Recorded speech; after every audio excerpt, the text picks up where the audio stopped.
ఇంత గుడ్డిగా ఇంత తప్పుడు రిపోర్టుతో మీరు మీటింగ్ ఏర్పాటు చేస్తారా?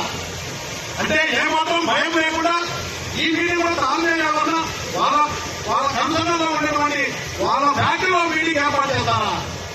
ప్రజలు మాట్లాడాలనుకుంటారా? లేకుంటే మీ ఇష్టం ప్రకారం తానే చేసిన తప్పును మీరు కూడా కప్పిపుచ్చి ఇలా సమాధానం మీద మళ్ళీ మేము ఫ్యాక్టరీ కట్టాలని ఇక్కడ కండక్ట్ చేసి మీటింగ్ చేసి అధికారులు ఏమైనా ఆలోచిస్తున్నారా?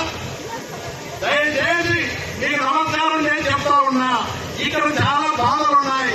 ఆత్మహత్యలు చేసుకునే పరిస్థితి ఒక్క రోజు కాదు, ఒక్క 2006లో ప్రజలు వ్యతిరేకించి 100 వాళ్ళను అడ్డంగా ఇక్కడ ఫ్యాక్టరీ కట్టే చాలా నష్టపోతామని చెప్పారు.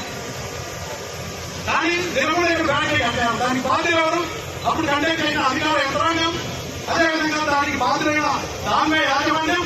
అదే ఫ్యాక్టరీ ఎంత ధైర్యంతో ఇక్కడ ఏ సమస్య లేదు, ఒక ఎకరం ఉండట్లేదు, ఊళ్ళోకి నీళ్లు రావట్లేదు, పొల్యూషన్ వల్ల ఏ నష్టం లేదని ఇన్ని తప్పులు చేసి ధైర్యంగా